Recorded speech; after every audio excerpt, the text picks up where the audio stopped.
힐링 가족 여러분 안녕하세요. 25년 1월 24일 미국 증시 브리핑입니다. 와, 미국 지수 오늘 또 올랐습니다. 뉴욕 증시의 3대 주가 지수가 도널드 트럼프 미국 대통령의 기준금리 인하 압박 발언에 나흘이나 연속 상승 마감했습니다.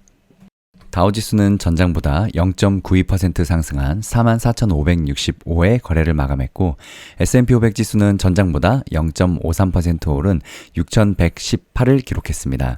나스닥 종합지수는 0.22% 뛴 20,053에 장을 마쳤습니다.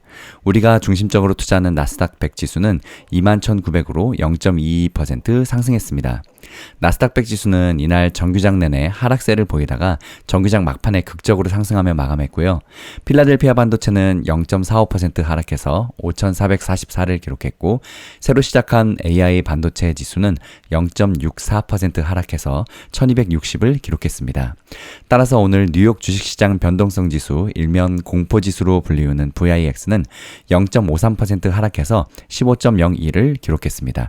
큰 변동성은 없었기 때문입니다. S&P 500은 또 사상 최고치를 경신했는데요. 이 흐름대로라면 다우지수와 나스닥 역시 조만간 사상 최고 기록을 갈아치울 전망입니다. 트럼프 대통령이 연방준비제도를 겨냥해서 금리 인하 압박을 넣기 시작하면서 형성된 금리 인하 기대감에 주가를 밀어올렸는데요.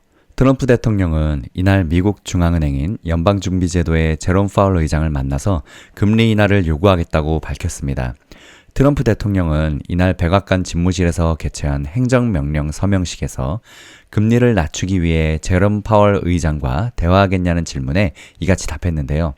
앞서 트럼프 대통령은 화상으로 참석한 다보스 세계경제포럼에서 사우디아라비아와 석유수출기구 오펙에 유가 인하를 요청하고 이에 따라 유가가 내려오면 난 즉시 금리를 내리라고 요구하겠다고 말했습니다. 그는 서명식에서도 유가가 내려오면 물가가 낮아질 것이고 그렇게 되면 인플레이션이 없을 것이다. 그러면 금리가 내려올 것이라고 설명했습니다.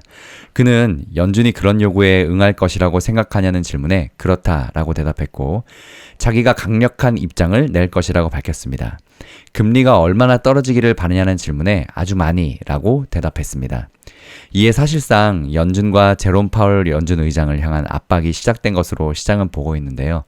다만 트럼프 압력에도 불구하고 연준이 올해 금리 인하에 미온적일 것으로 전망하고 있습니다. 올해 첫 금리 인하는 6월에 그리고 어쩌면 12월에 또 한 번 금리 인하에 나설 수도 있다고 보고 있는데요. 12월 인하 가능성은 반반입니다. 트럼프 대통령의 발언 후 금리 시장에서 3월까지 미국 기준금리가 25bp 인하될 확률은 소폭 상승했는데요.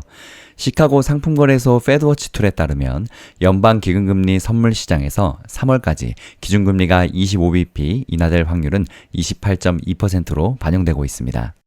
오늘 상위 주요 종목들의 등락률을 보면 시총 1위인 엔비디아 0.1% 아주 소폭 올랐습니다. 147.22달러를 기록했고 애플은 아주 오늘도 소량 빠졌습니다.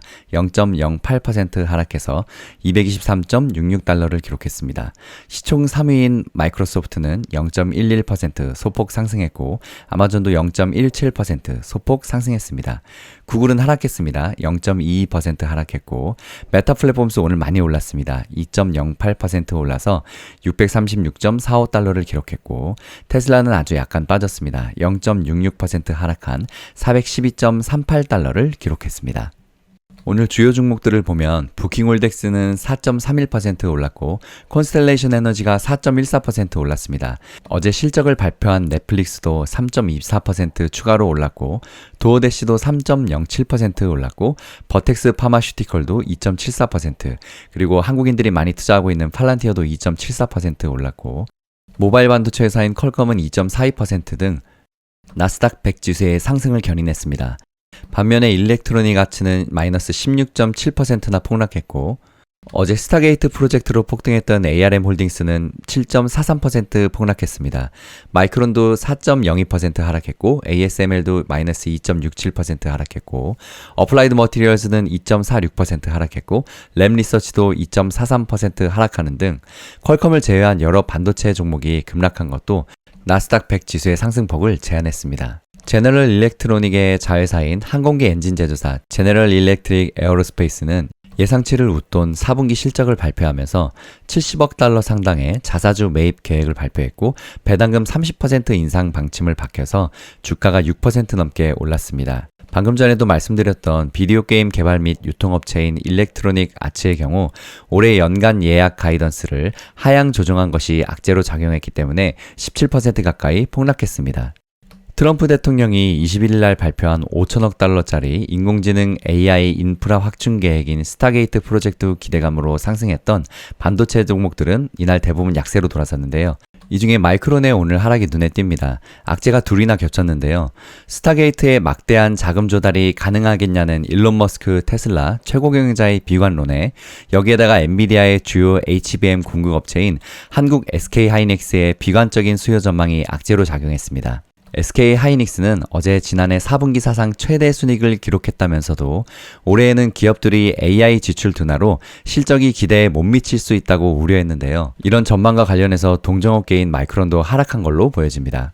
이렇게 트럼프 2기 대통령 취임 이후 이틀 전과 전일 연일 급등했던 미국 증시의 반도체주들은 오늘 차익 실현 매물 속에 급락세를 보였습니다. 미국 국채는 도널드 트럼프 미국 대통령의 스위스 다보스에서의 발언을 소화하며 이날 미국 국채 금리는 장기물을 중심으로 상승했는데요.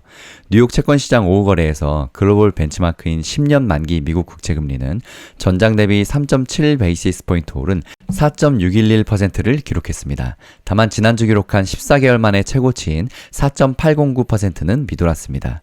미국 연방준비제도의 금리 정책에 보다 민감하게 반응하는 2년물 금리는 4.289%로 전날과 비슷한 수준에 머물렀습니다. 글로벌 금융 컨설팅 기업 드비어 그룹의 나이젤 그린 최고 경영자는 트럼프 대통령의 정책은 인플레이션 압력의 완벽한 폭풍을 만들어가고 있다면서 가격 압박이 또다시 쌓이면 연준이 금리를 인상할 수 있다고 경고하기도 했는데요.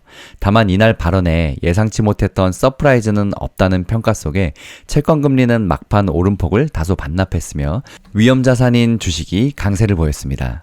미국 달러화는 트럼프의 발언을 소화하며 장중에 등락했는데요.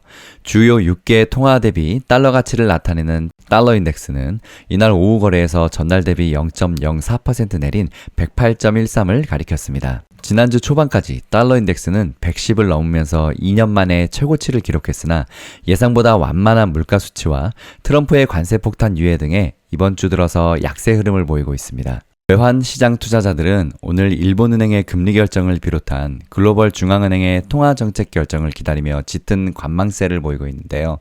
소노라웰스 데이비드 앵 투자고문은 확실한 정보가 없기 때문에 확정적인 답을 얻기 전까지는 변동성이 더 있을 것이라면서 시장 참가자들은 더 많은 금리 인하 관련 신호가 나올지 촉각을 곤두세우고 있다고 말했습니다.